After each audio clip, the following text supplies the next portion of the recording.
Athletic Club Bilbao. What a massive club. Huge football heritage, only Basque homegrown talents, never been relegated from the Spanish First Division, 100% certified football royalty. However, they made a mistake. You never taunt the beast. Welcome to hell, to the Red Devils. Dude, that's our natural habitat.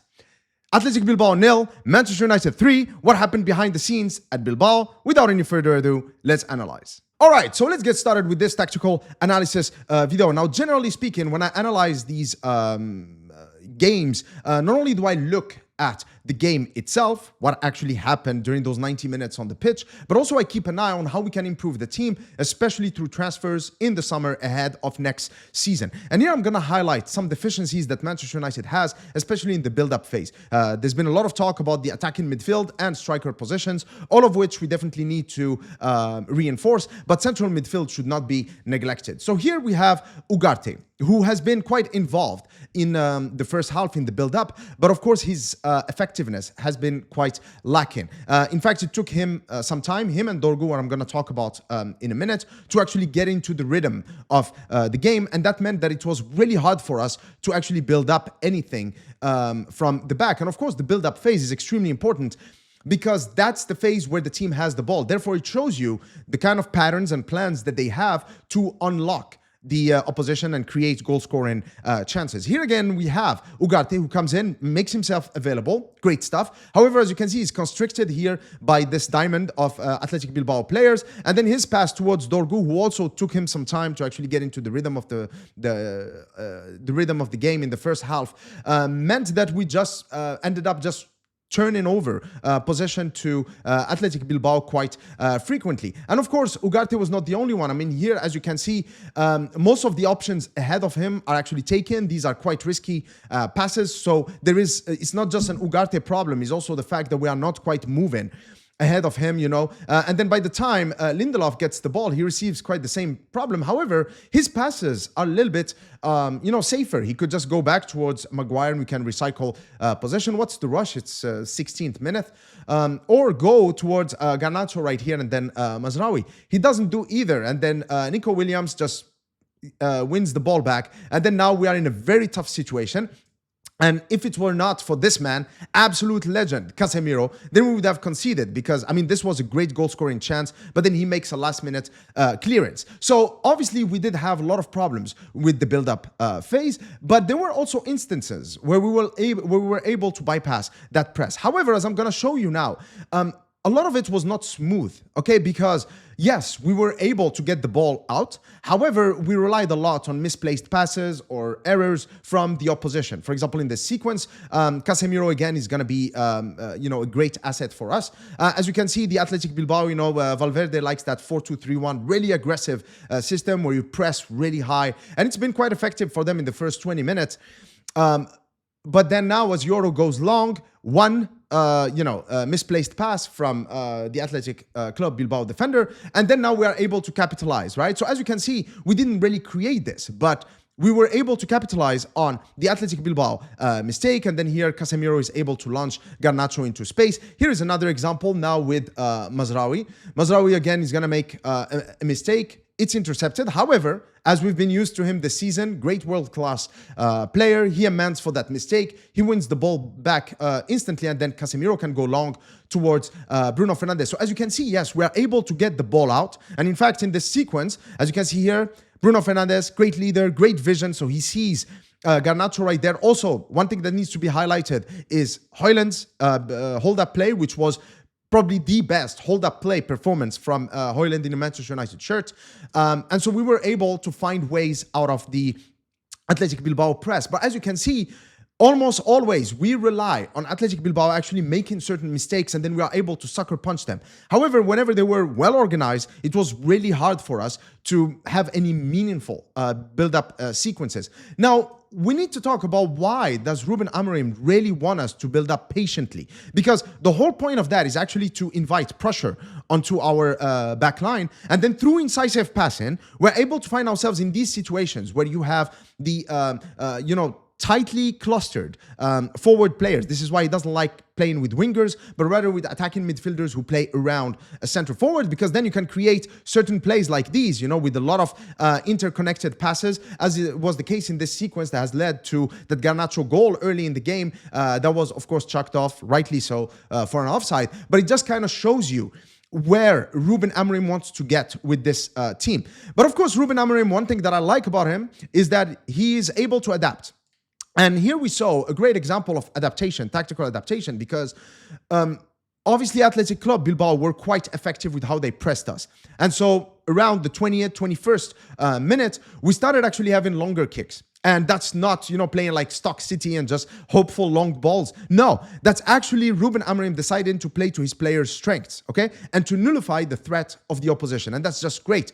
Onana, great ball-playing sweeper keeper. And yet we haven't used that. I mean, we've seen it with Ajax and with Inter Milan. But at Manchester United, it just seems that the players who are or who could receive balls from Onana are simply not as good in that area of the game as the players that he played with at Ajax or Inter Milan. But here in this sequence, look at this beautiful pass, goes in right towards the chest of Højlund. Very accurate, good stuff. And then here, Højlund, that's what we want from a center forward. If he starts doing this, that's it. That's all I'm asking for. And that's great. He brings the ball back. And then, of course, now we do have, again, that same cluster as I've shown you in the previous sequence. And then the third player, where his attributes are going to be highlighted is Bruno Fernandes. Again, he's technical. He's good in tight spaces. And then now we are able to isolate Garnacho in a 1v1 situation, and then there you go, we are able to get a free kick. By the way, Garnacho and Dorgu were actually immense for us in this game, because both of them ranked the highest in terms of drawing falls onto themselves. I think it was like 4 each, and so that was great in helping us control and manage the game, as well as slow down or accelerate the tempo of the game, and not let the tempo being dictated by Athletic Bilbao. So now let's talk about those goals, okay? Because after all, we did score 3 goals. We have to talk about them. Then Maguire, which was not Maguire's goal, but of course, Maguire's dribble plus magnificent cross. That was a great goal. I was really happy to see a player like Maguire being involved in that fashion. But we have to talk about Dorgu, because Dorgu technically gave us the opportunity for us to score that goal. So this is the lead up to that goal. Dorgu gets the ball. And one thing about Dorgu is that, yes, of course, now he's still adapting, he's still young. But there's one thing where he's absolutely valuable to us, and it's his explosiveness. Okay, so he's extremely explosive and athletic. And so in areas like this, where he does have a lot of space to exploit, that's it. He is a sprinter. You're not going to catch him. And that's exactly what he does. And then he draws on the foul. It's either you let him go past you, and then it's a very dangerous and precarious situation, or you draw on the foul. And that's exactly what Dorgu did. And from that free kick, we were able to score. So from that free kick, we find ourselves in this situation. Casemiro, who was already retreating, as well as the other forward Manchester United players, what he does here is absolutely excellent and great reading of the situation and reading of the game. Because the moment Maguire gets the ball, Casemiro actually makes the decision to attack, and so did the other players. If Casemiro was the only player who attacked the box, we probably would not have scored. But now we find ourselves in this really nice situation, in that as Maguire is doing his shenanigans, acting like prime Ronaldinho over there, what you see here is that the Manchester United players in the box, they're also positioned strategically, in that you have Casemiro in the far post, and then Ugarte in the near post, with Yoro and Lindelof in that 6-yard box, okay, which makes it really hard for the center backs as well as the goalkeeper, and Højlund making a run from deep. So again, they are positioned in a very nice way for them to actually receive the cross. So this maximizes our chances that we are going to actually have some contact and make a connection with the ball, which Ugarte does. And of course, Athletic Club Bilbao, none of them actually saw the danger that they were in because of Casemiro in the far post. And then that's a beautiful header. He's good in the air anyway, but to leave him in those acres of space is just suicidal from their perspective. But now we're going to talk about another player, which is Ugarte, because, of course, as I've said, Ugarte, it took him about 20 minutes to get in the rhythm of the game. He was actually quite a liability in the build-up early on, but then slowly, the moment he got into the game, he was absolutely unstoppable, because Ugarte had a hand, obviously, 2 assists, and then he was also responsible in us getting that penalty, the second goal. So here what he does, what I love about this is very smart intelligence and anticipation and reading of the game here by Ugarte, because he knows that as Bruno Fernandes is pressurizing the Marcos over here, that the ball is only going to come towards the central midfielder. So he knows that he's there, but he doesn't want to get too close, because then otherwise the Marcos is probably going to play it safer and go back towards his defenders or the goalkeeper.